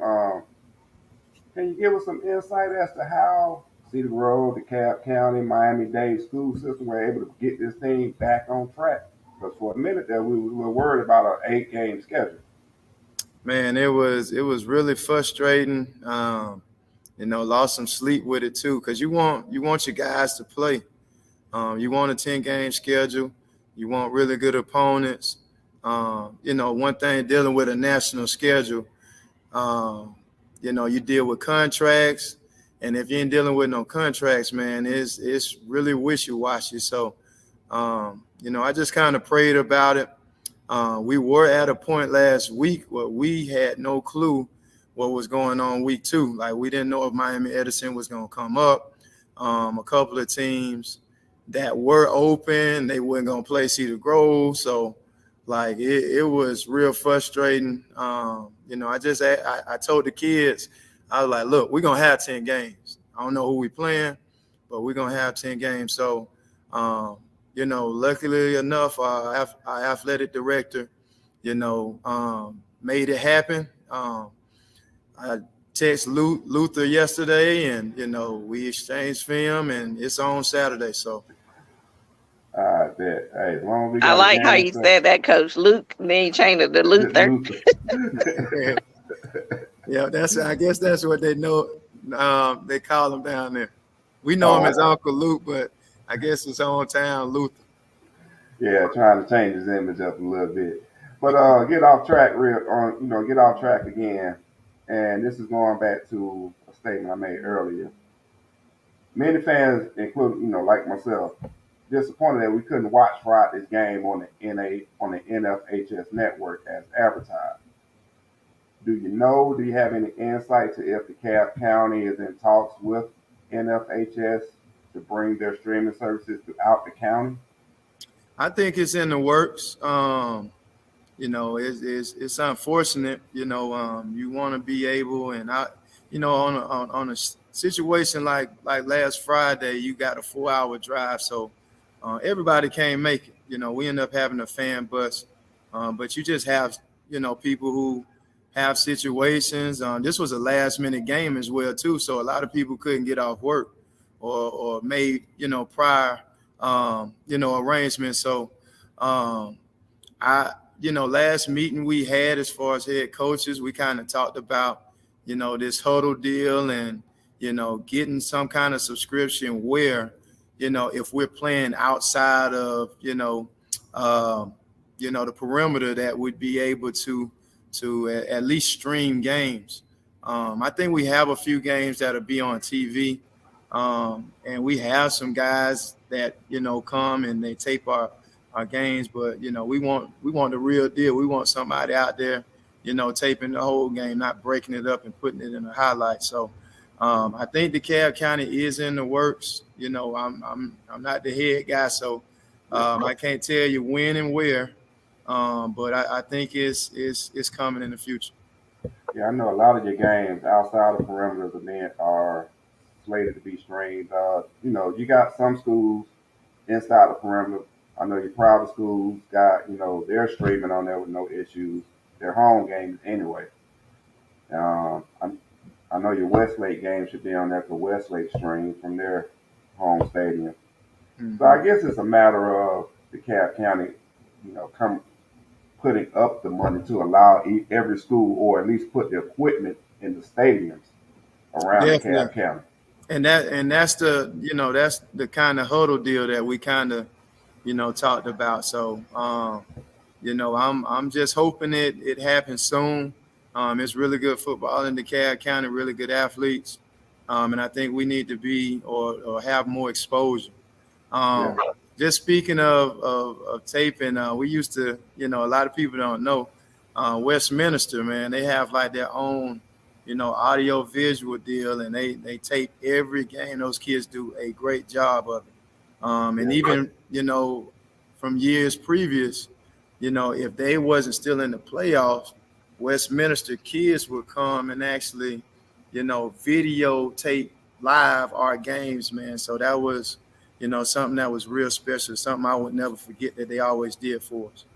Yeah, I think they did one of your playoff games, or all your playoff games that took place in DeKalb County last year, if I'm not mistaken. Yeah, definitely. I remember them doing Peach County a few years back, mm-hmm. and a lot of post games. Yeah. So, I really appreciate it from that program. For sure.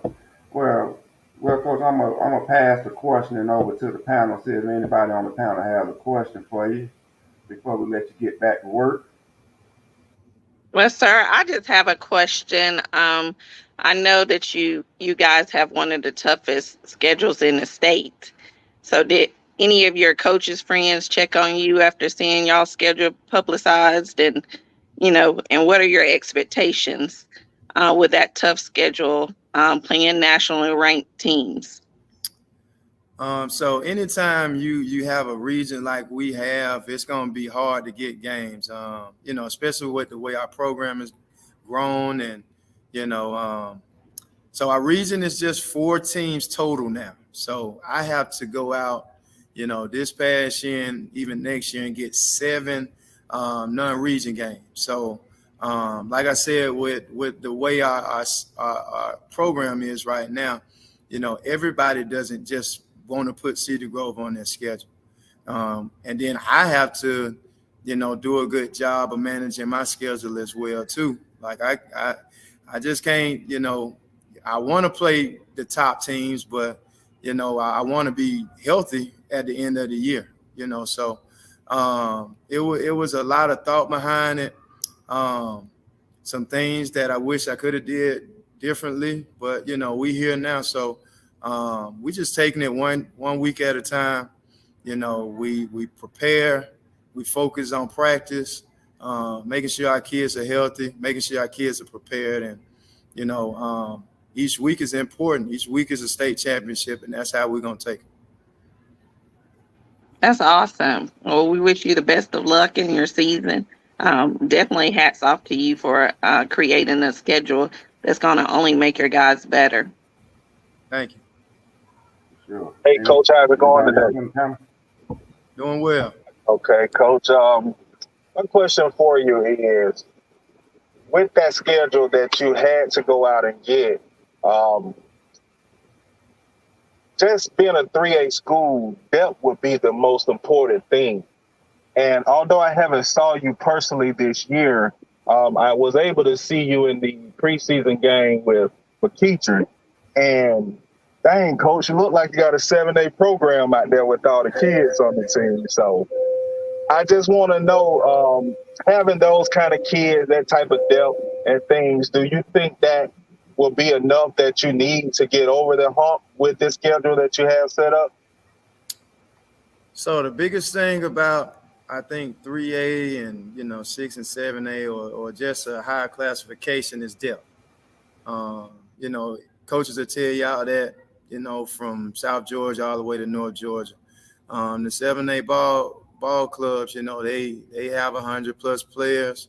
They go from 1A to 1B, if 1A get hurt, whereas 3A, it might go to A player to, B or C player. So I think our depth is pretty good right now.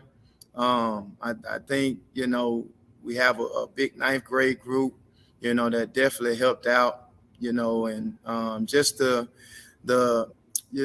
history of the program has made this program just flourish so much to the guys, they get up for each game, they know how to prepare, they know how to, think the game out too. So, I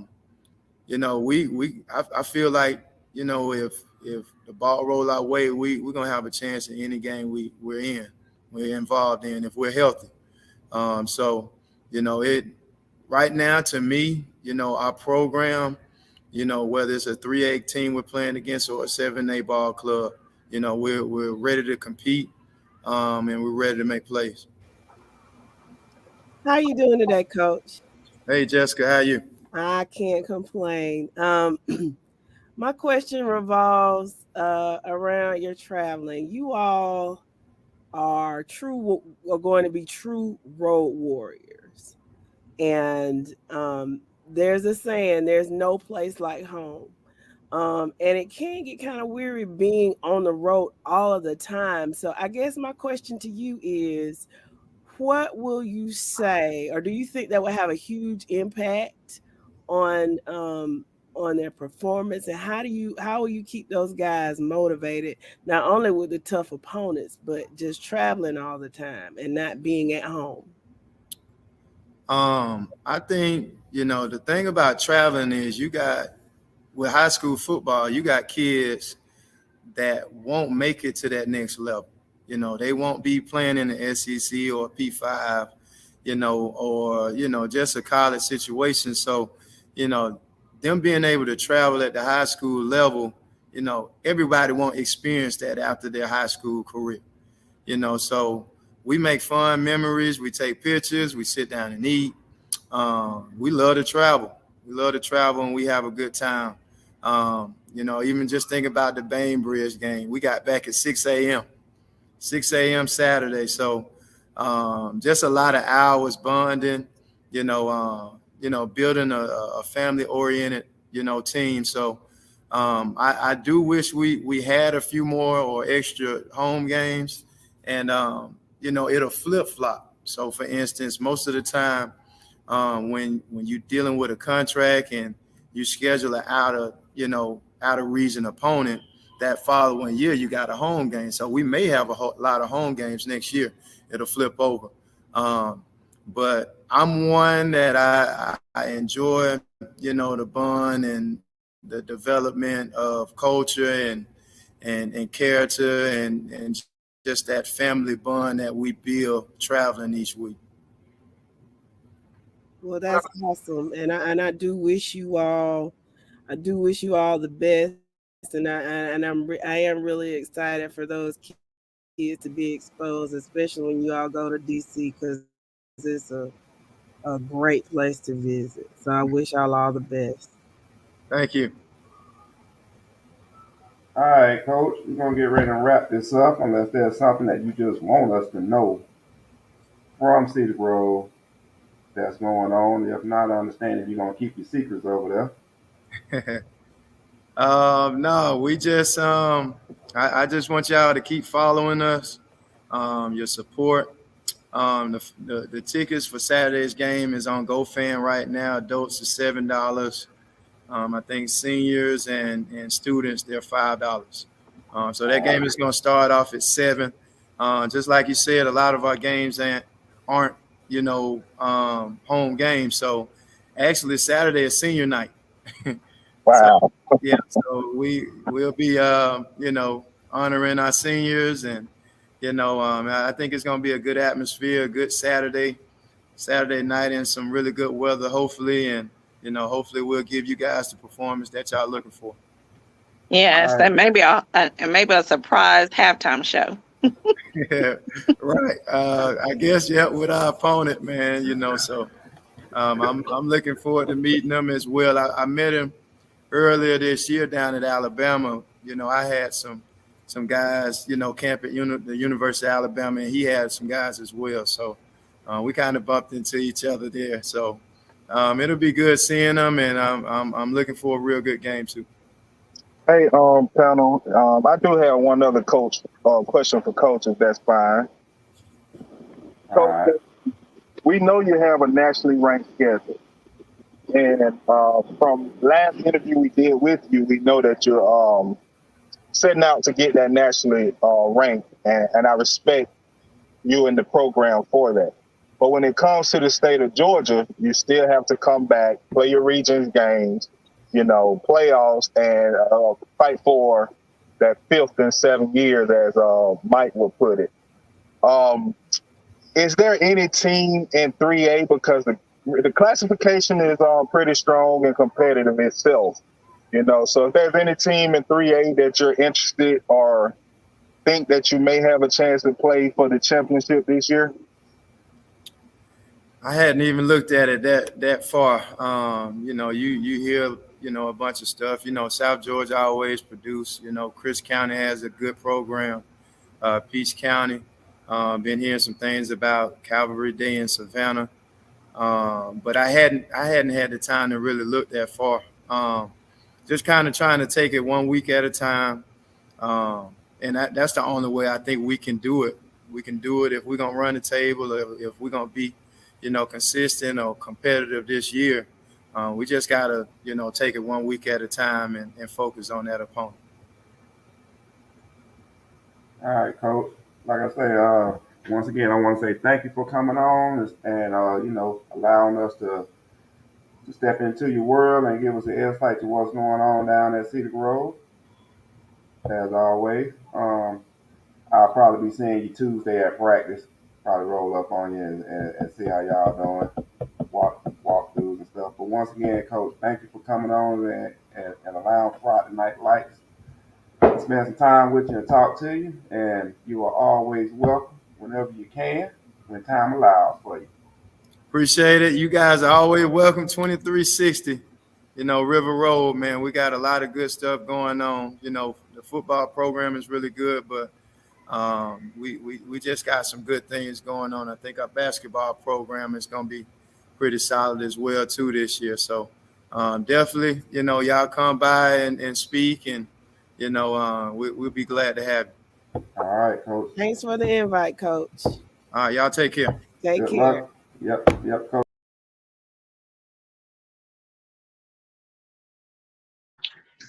All right, peoples.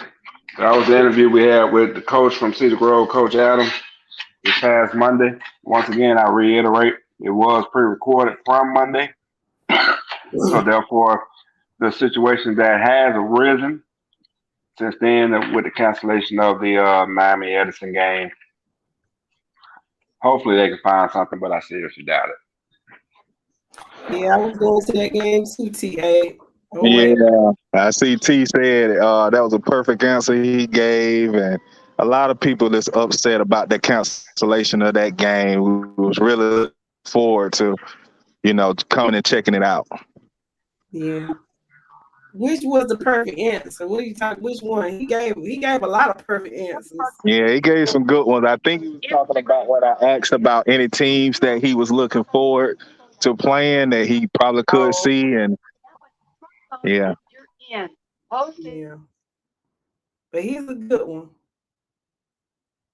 He's a great coach. You see, girl, y'all got the good one. Treat him right. Oh, what you saying? Walking around, shaking hands, kissing babies. Like, let Joe tell it. He was sure doing a lot of politicking. Ain't no need for no coach to talk bad about no other team. Of course not. Not one that knows what not one with worth their grain or something. Oh, Yeah. he was Gregory Hines all over. He was tap dancing all around that question.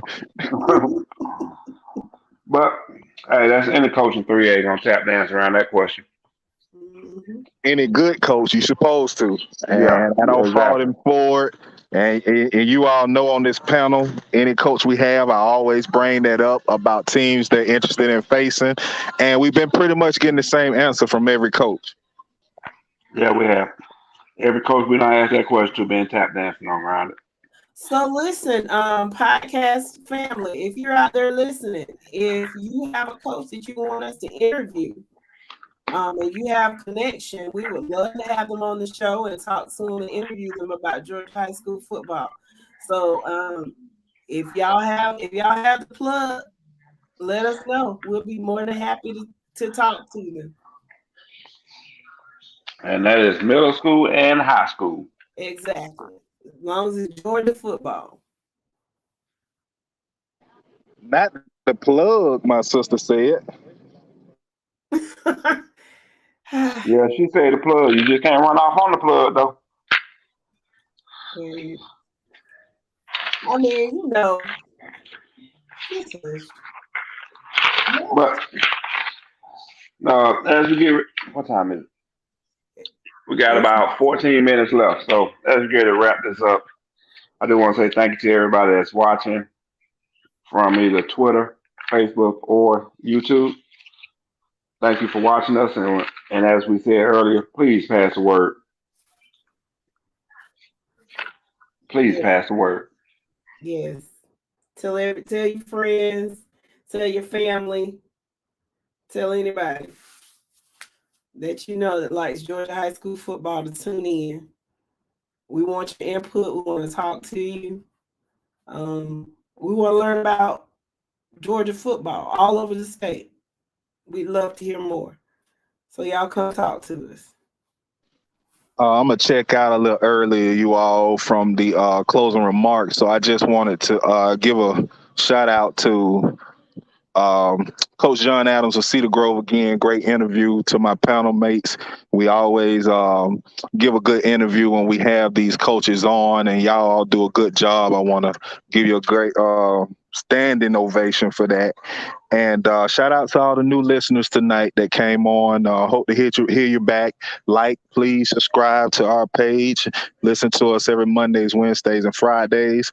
Panel, if you're backstage, I'll get back with you all. I'm doing a little shopping right now, and I can get back with you also. If not, good night. Love y'all. Talk to you on Friday. All right. Love y'all too. Do y'all have anything else? Oh yeah, got one more thing. With that being said from Yo, we will be on live. We will be on here Friday night about 11:15 after all the games are played. So by all means, feel free to come on and rep your team. And just so you do understand, if you lose, we are going to talk about you. Yes, and that includes panel members. If I tell you lose, we're going to get it too. Oh yeah, for sure. We just want to hear your feedback. You know, we can't make all the games, so we want to hear about what's going on in your neck of the woods, wherever you are. So Friday night, Saturday morning, we're talking about what went down between 7 p.m. and 10:30 p.m. on Friday. That's right. That's what we're talking about. So just go to close us out, please, ma'am. Okay. Well, I think Mike pretty much closed this out. Just thank you to everybody who listened. We appreciate everybody, especially those new listeners. If you're still here, make sure you tell your friends and your family about it. Again, shout out to the coach from Cedar Grove. He gave us an excellent interview. Thanks to all the panel members. Thanks to all the to everyone in the audience. Again, if you want to beat the Wizard, make sure that you go to AAA Friday Night Lights group, a Facebook group. Click on the link and make sure that your submission is in by 6 p.m. We will be starting nominating players of the week starting next week, casting your vote on who is the best player. We just got a lot of great things going on this season. We're looking forward to a great season. We wish your teams the best of luck and that they are that no kids are injured. And with that being said, y'all have a great night.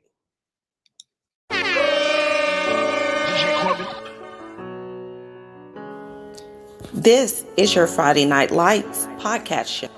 Yeah. Checking in one time for your mind. Stay tuned for your Friday Night Lights every Monday and Wednesday night. This is your Friday Night Lights podcast show. I have to go see a man about a minute. And you better not lose.